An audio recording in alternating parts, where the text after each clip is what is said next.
a complete disaster. I'm glad we're not Po right now. What a loser. What was Shifu thinking? What was Oogway thinking? I think he heard us. I didn't hear anything. He said you're a loser.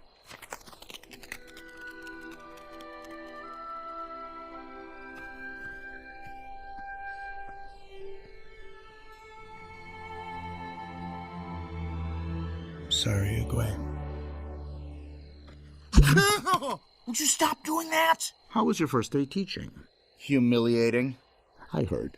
Who told you? Did Tigress tell you? I heard from Monkey and Crane and Mantis and your dad and Mrs. Chow from the gift shop and those ducks you just passed and Tigress told me. Yeah, well, did she also tell you that it'll never happen again? Because I'm done. Teaching or being humiliated? Both. I don't know why you ever thought I could teach that class. Oh, I knew you couldn't. What? You set me up to fail? Why? If you only do what you can do, you will never be more than you are now. I don't want to be more. I like who I am. You don't even know who you are. What do you... Of course I do. I'm the Dragon Warrior. And what exactly does that mean, Dragon Warrior? It means, you know, it's just going around and punching and kicking, defending the valley and stuff. Punching and kicking. You think that is what the great Master Oogway saw for you? A 500-year prophecy fulfilled, so you could spend your days kicking butt and running through town high-fiving bunnies. Yes? No! Oogway saw greatness in you, Paul, against my better judgment. More than you can see in yourself. Incredible power awaits you. Power beyond anything you can imagine.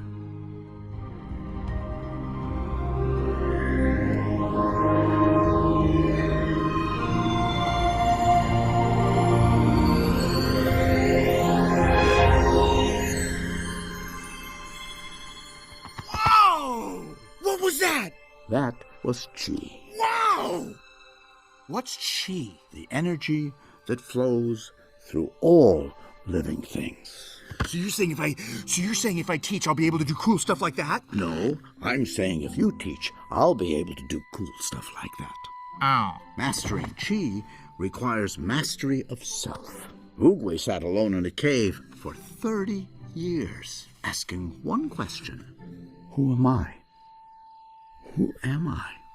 I'm lucky if I get 5 minutes before you interrupt. Oh, so now I have to sit alone in a cave for 30 years? Eventually, after you master teaching. Teaching? There's no way I'm ever going to be like you. I'm not trying to turn you into me. I'm trying to turn you into you. I believe that I can create whatever I want to create. When you see someone failing and you look at how they manage their time, you'll see right there what's going on. They're not focused on what matters. What else are you going to do? You know, shit happens. And so you have to get back to work and you have to go after it and you have to make the best of it.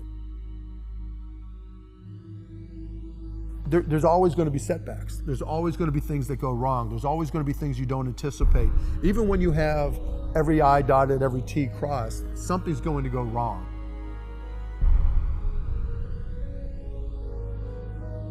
And when it does, you just have to fight through it and grind through it and remember what it is that makes you special, what it is that gives you confidence to do what you do and do more of it. Nothing is just going to be given to you and that you're going to have to work for it.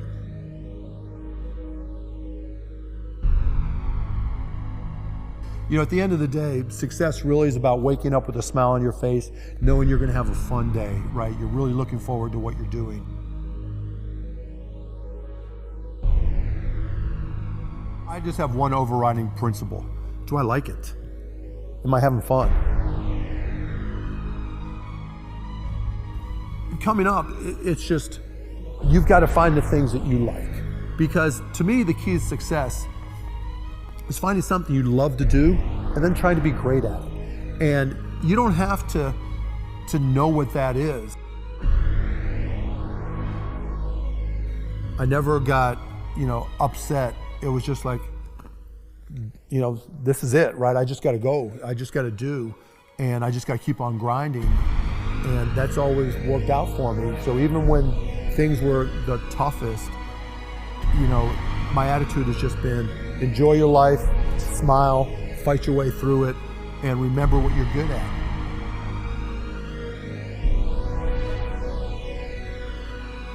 And I was good at tech, I was good at selling, I was good at working longer hours than everybody else, but I was even better enjoying what I was doing. And so I just kept on reminding myself to enjoy.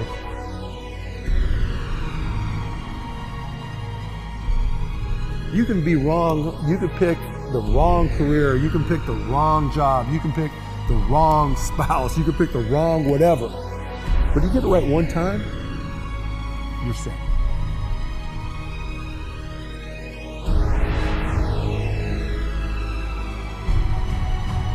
But if you don't try, and if you don't go out there and try all these different things, you'll never get that one time.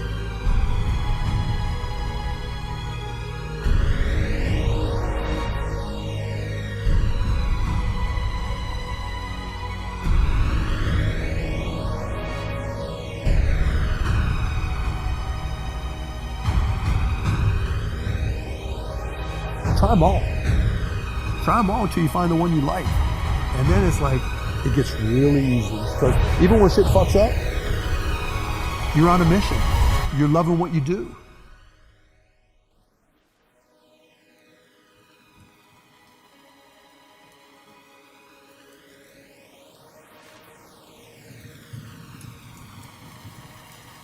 But it was like, what else are you going to do?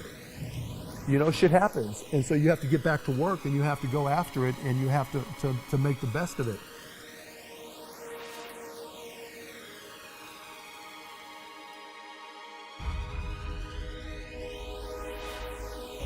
There's always going to be setbacks. There's always going to be things that go wrong. There's always going to be things you don't anticipate.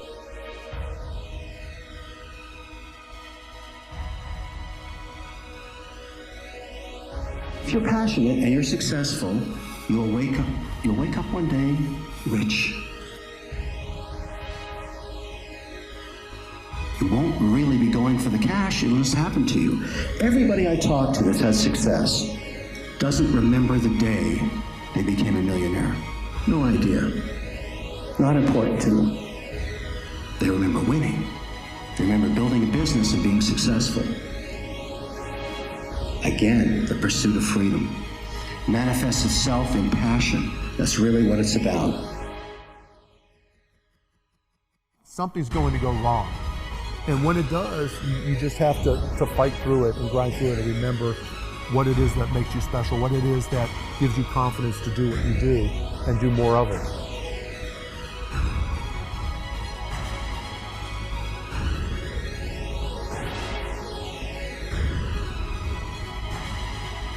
Repeat after me, there's always a way.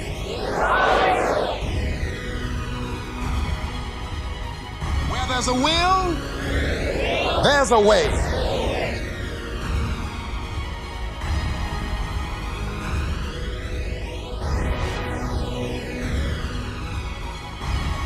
Your job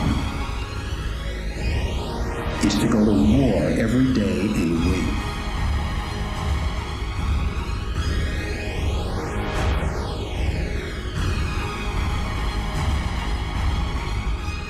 You have to decide. It's a path.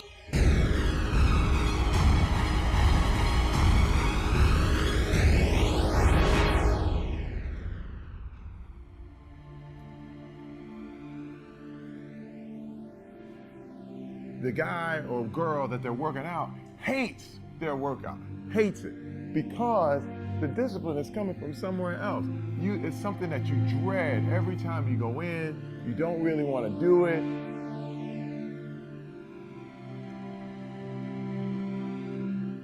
The thing about self-discipline is that it is necessary for everything you do in your life. You have to be self-disciplined. If discipline comes from somewhere else, it's very, very hard to remain consistent because you tend to resist.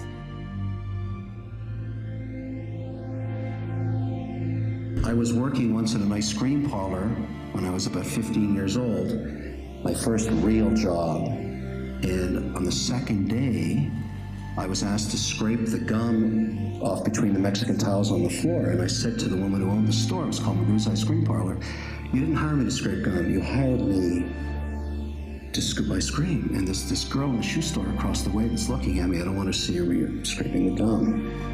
And she said, "What are you talking about? I own this store. I'll do anything I want with you. Get down on your knees and scrape that gum."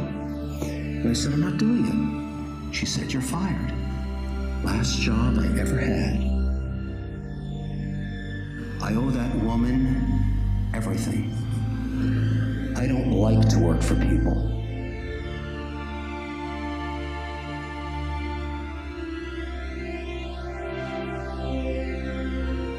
There's nothing wrong with it.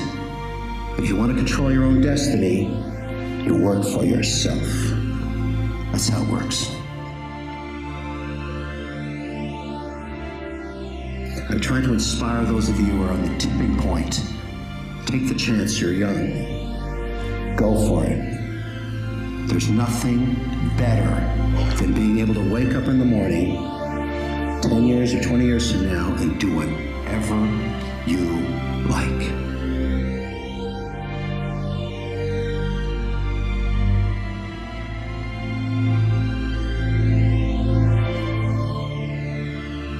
It's about freedom. That's what matters. I'm not saying being an employee is bad, but believe me, being an entrepreneur is better.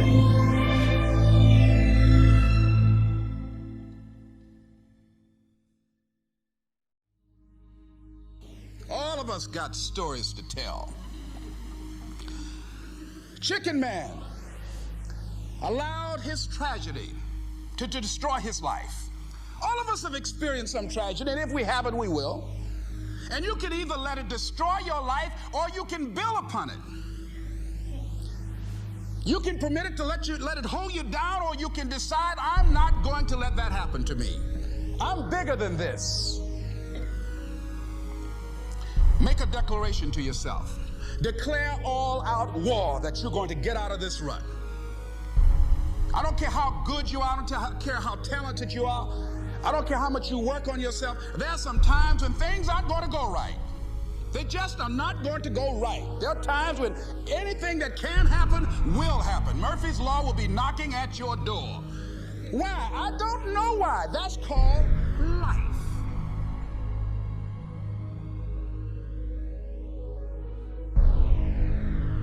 I suggest to you that if you are facing a challenge, don't stop. Stay busy. Work your plan. Continue to do those things that you know that work for you after you have evaluated yourself in the situation.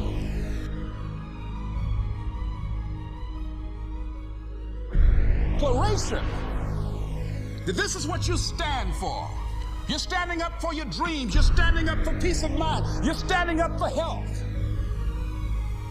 You want it. And you're going to go all out to have it. It's not going to be easy. You have to master your own mind. Don't worry about what everybody else is doing. Worry about what you're doing. Focus on what you're doing, because everybody else out there, everybody judging you, they also have problems themselves. And that's when I realized myself. So I stopped comparing myself to everybody else, and I was comparing myself to me. I'm my own hero. I'm my own hero. Ben Sweetland once said, 95% of all human problems stem from a negative mind. If that's true, and you don't want any more problems, it is your job to feed your mind with something better, something positive and transformative. It's your job to reprogram your mind through learning and self-development so you can find solutions to your problems. And then notice the possibilities and opportunities that have always been lying right in front of your face, but your limited mind had not allowed you to see. Negativity keeps you blind to opportunities. It keeps you blind to the good in the world. It holds you hostage to your true potential. Negative people will always remain in the prison of their self-imposed limits. Sometimes it's a life sentence because they've convinced themselves there is no way out. They've convinced themselves it's someone else's fault that they are in that prison. Other people are holding them there, but they have the key. You have the key. The key to freedom. And it's in your mind. It's your beliefs about what is and what is not possible. That's where it starts.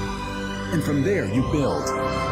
You build momentum, brick by brick, until you have created a masterpiece that you can call your life. You build your own life, starting with your beliefs, with your own work. It's a choice, and it's a choice you must make if you want a better life. If you want out of the prison of mediocrity, you must make that choice, and you must make it before it's too late.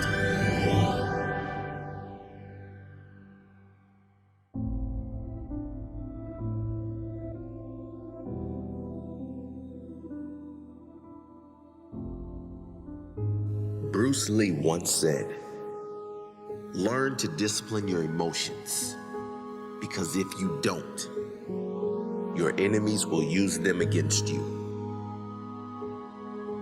You see so many people looking around for someone or something to blame, someone or something to point to as to the reason why they are where they are, as to the reason why they aren't where they want to be, because they are believing and thinking the enemy is outside of them.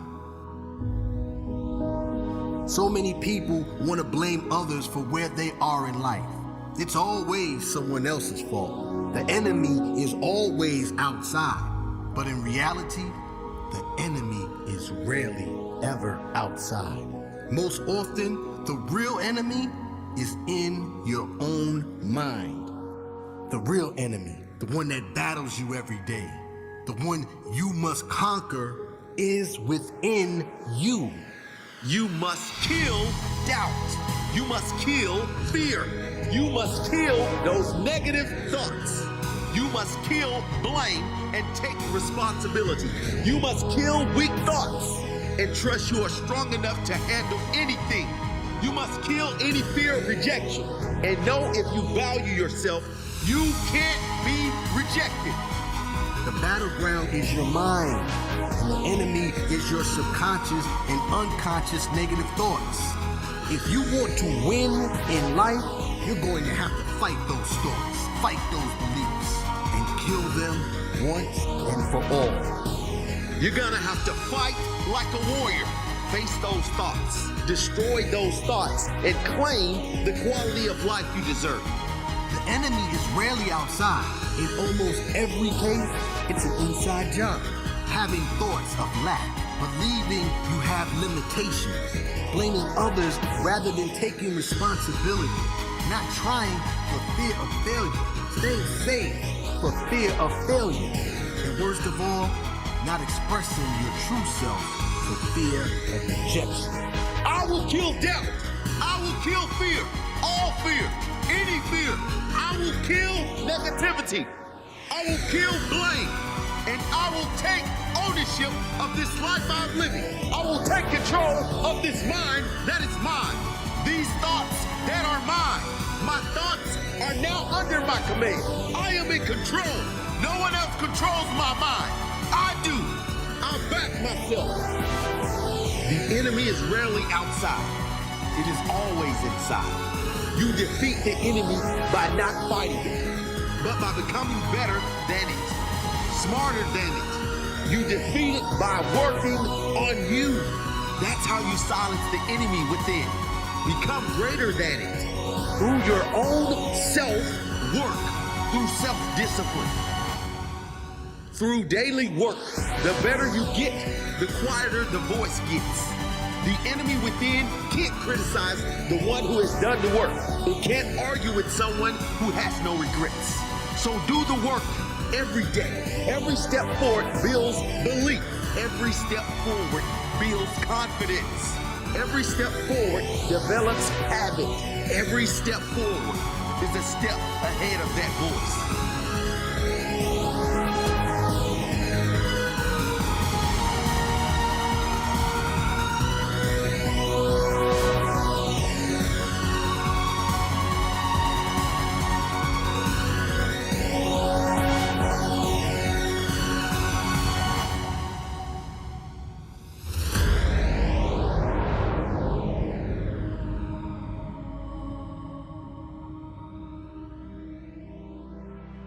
You have to master your own mind. And once you master your mind, your own mind, everything else is taken care of. So Can't Hurt Me is about life. It's about you. It's about my mentality, but you get to develop your own mentality. So life is full of people who are getting bullied, people who are, once again, insecure, people who are going through problems, a lot of problems. But if you have this mentality that you start to develop of you can't hurt me. When I was going through SEAL training, all the training I went through, it's what you say to yourself on a daily basis. If you say, you can't hurt me, can't hurt me. Every time I got my ass kicked in everything I did, whether it be a fight or a test or going through SEAL training or Ranger school, can't hurt me, can't hurt me, can't hurt me. It starts to get in your mind. And before you know it, it's the truth. So when you fail, you fall on your ass, somebody bullies you, whatever's going on in your life, can't hurt me. Because why that saying is true is not because you say it. You have to put the work in to develop that calloused mind to believe it's true. My advice to people who are going through hard times, a lot of people know my story. I come from a very, very, very humble beginning. You have to be open with that. Like, for instance, social media. A lot of people are on social media, and what they do is they show you the best side of them. Everybody on social media, everybody out here in this world, if you have friends, everybody has two sides to them. We have the side that we want you to see, which is our best side. Our best side. But we also have this side that we're not working on. The side we're not working on is that side that we want no one to see. Like on social media, everybody posts where they're going, I'm going here for vacation. This is me in the gym. This is me here. This is me here. What I do is I post my bad side. I let everybody know I'm this, I'm this, I'm this. I have to work on all these things. It's okay. So the first thing is you got to accept the fact that everybody judging you, you judging yourself, it is okay to be up. It's okay to not be exactly like everybody else. It's not, it's okay to not follow the crowd. So that's the one thing I would tell people is don't worry about what everybody else is doing. Worry about what you're doing. Focus on what you're doing, because everybody else out there, everybody judging you, they also have problems themselves. And that's what I realized myself. So I stopped comparing myself to everybody else, and I was comparing myself to me. I'm my own hero. I'm my own hero. So a lot of people want to know what I say to myself when I'm out here doing these long events, my self-talk. So what are you saying to yourself, David, when you're out there and you're at mile 75 of a 135-mile run through Death Valley? Well, I tell myself, back in the day, I was the weakest person that God ever created. That's what I thought. I made this man to be the hardest man God ever created. That's what I tell myself. I tell myself I'm the hardest man that God ever created. Is it true? I don't care if it's true or not. I believe it. But a lot of people, like these books, self-talk, visualization. Self-talk doesn't mean anything. You can tell yourself you're the baddest person that ever lived. Self-talk without the work is just lies. So when I'm telling myself I'm the hardest man on the planet, when I'm in the worst situation possible, I'm going back to the 3 hours I put into training every day. I'm going back to the 3 a.m. wake-up call, looking at my running shoes thinking, God, dog, 75 days in a row, no days off, running 15 miles a day. I don't want to do it. And you lace them up. So when I'm in that horrible spot and I'm talking to myself, I'm also recalling all the training sessions, all the years, all the hard work. So when I talk to myself that way, that self-talk is real. It's not lies. Because if you're taking a test in school and you haven't studied for it, and you say, I'm gonna pass this test, chances are you're gonna fail it because you haven't put the time in to get, the result of passing. So self-talk is huge, but putting the work in is bigger. There's a lot of people in life who are theorists. Theorists are people who, it may be that guy in the corner who's at the library all day long, old man with gray hair. He's the master of the mind. He mastered the mind by being a theorist. He got all these books and read about how the brain is supposed to work. That's a theorist. He has all these theories on how it's supposed to be done. You want to be a practitioner in life.